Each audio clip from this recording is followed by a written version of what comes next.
Hi, there is a statistic out there that says by the year 2045, I think 45% of women will be childless. Adult women will be childless. I forget if they said maybe after 30, I'm not sure exactly. But we all know that population rates are tanking. Women are not having children, they're not getting married. My children's generation, it's just amazing how many of their friends are not getting married or not having children. In my generation, we all got married and had children. A lot of them divorced, but we all knew it was right. We were supposed to get married and have children, and they don't anymore. Why is that? Why are women no longer wanting to get married and having children? Women, it's so easy because they're not being taught to be wives, mothers, and homemakers. All throughout my childhood, growing up, I never heard it in church. I was in church my whole life.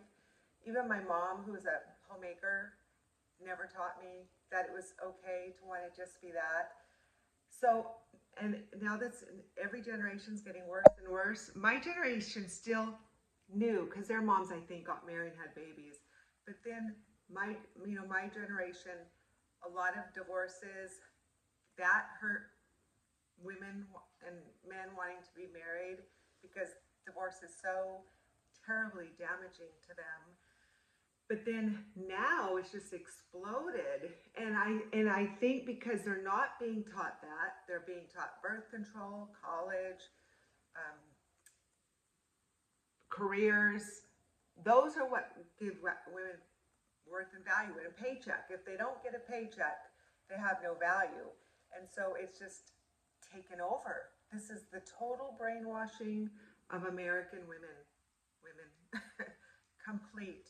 And that's the most difficult, heartbreaking part about all this is that it's not being taught in the churches, biblical womanhood. I don't know when older women were actually teaching younger women biblical womanhood, how often this has happened, because my grandma never was, and she was born in 1925 or something, 19, long time ago. No, 18, the end of 18, I can't remember. 1925? No, because I was born in 1958. She was born in 1800. Yeah, she was born. But even she wasn't taught biblical womanhood. Women naturally back then, before birth control came into existence, women naturally and men naturally wanted to get married, and there was a consequence for that. They wanted to fornicate, but then you had a baby. So back then, if they fornicated, they married. It was frowned upon. Pregnant women were, single women were sent away. It was shameful to fornicate and have children outside of marriage.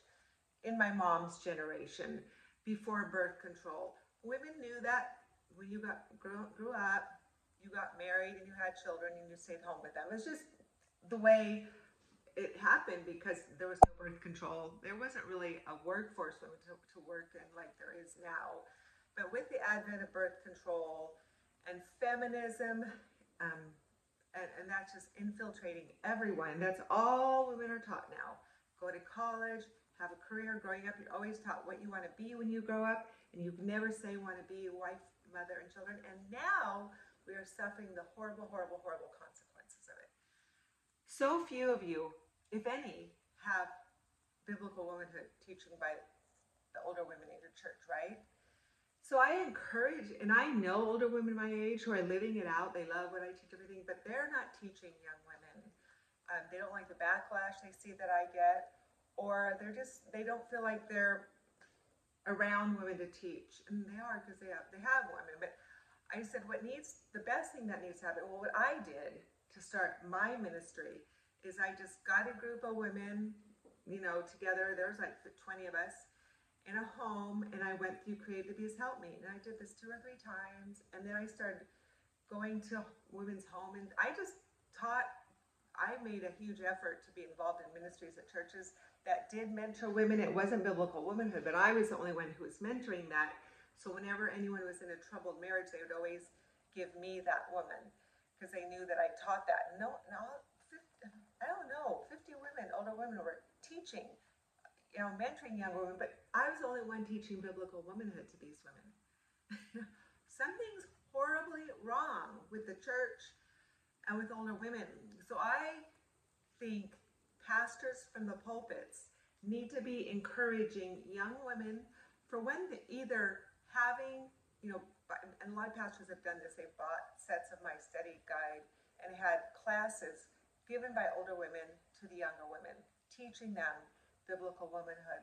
Or if a pastor doesn't do that, to encourage the young women to find godly older women in their churches who have really solid marriages, who have raised godly children, and be mentored by them. Ask, can you, and I've been a homemaker for years, can you help me make bread? Because I've had women over for lunch, showing them bread, talking, answering any questions they have. Women aren't being taught child raising, they get it from the gentle parenting movement, which has been a total bomb, total failure. So they're not obeying God. We need to be teaching young women to raise children like God's word specifically says. He teaches us how to raise our children. That is the best formula to raising godly offspring. So we need an army of old women to start finding young women to mentor in their churches. Buy my book, go up to them. Would you like to be, if the pastor or the elders don't set up a classroom for you, and start teaching these women, because our nation is going to fail completely. All nations will fail, and then Christ will come and will be raptured or whatever.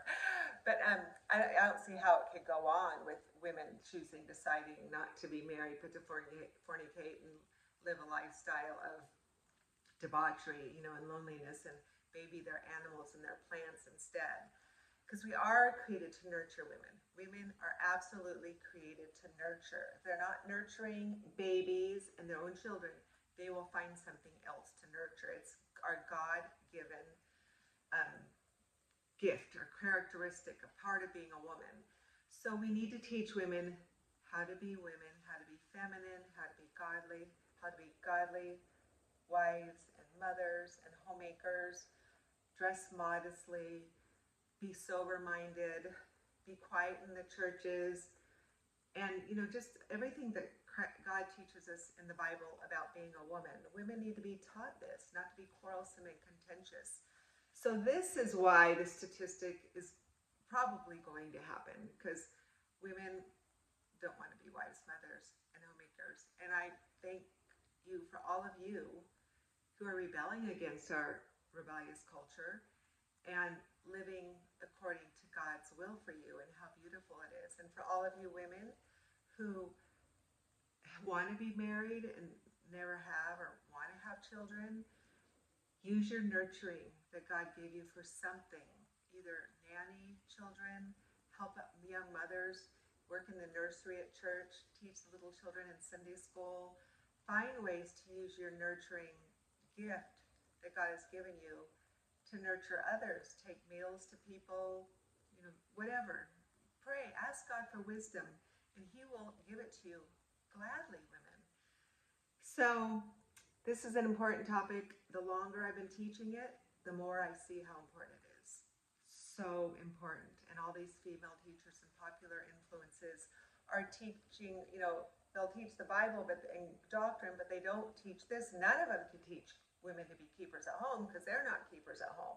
So few women are out there teaching these things, but they need to be. They need to be. So I encourage you older women to step it up, start teaching it, try to get a group of young women together. The women I taught were older women. They're the first couple times. Their children were in high school with my children, and they were hungry for this stuff. Hungry. Women are hungry for it if they have a heart for the Lord at all and His Word. And they just didn't know it. They never heard about it. So you women, the older women, younger women, even in your sphere of influence, you could be a model and teach the women around you if they're interested in learning about the Lord and His will for them. It's a really, really important ministry women that God's given to us. And as you can see, like I said, the deeper our culture gets away from God and his ways, you can see the damage that it does. Women belong at home, loving and serving their families. Because anyone can take their place in the workforce, but no one can take your place in your home. But how do they go, what about this? What about this?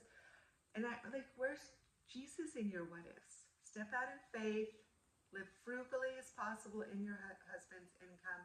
So many women tell me they've done this and their husbands got raised, promotions, they're doing it. They're making it. Because with God, all things are possible. He tells us this, and he tells us his commands aren't burdensome. So you need to be, if you're not living according to God's ways, you need to be the first one to step out and begin obeying God and trusting him. Then so you can start influencing and teaching other women. Because, God wanted marriage to produce godly offspring. The only way you produce godly offspring is having a good, solid marriage, mothers at home, raising their children, training them in the nurture and the admonition of the Lord. This is so important.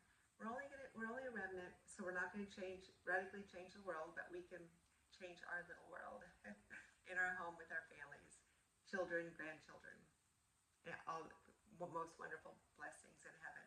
This is called storing your treasures in heaven, women. Talk to you later. Bye-bye.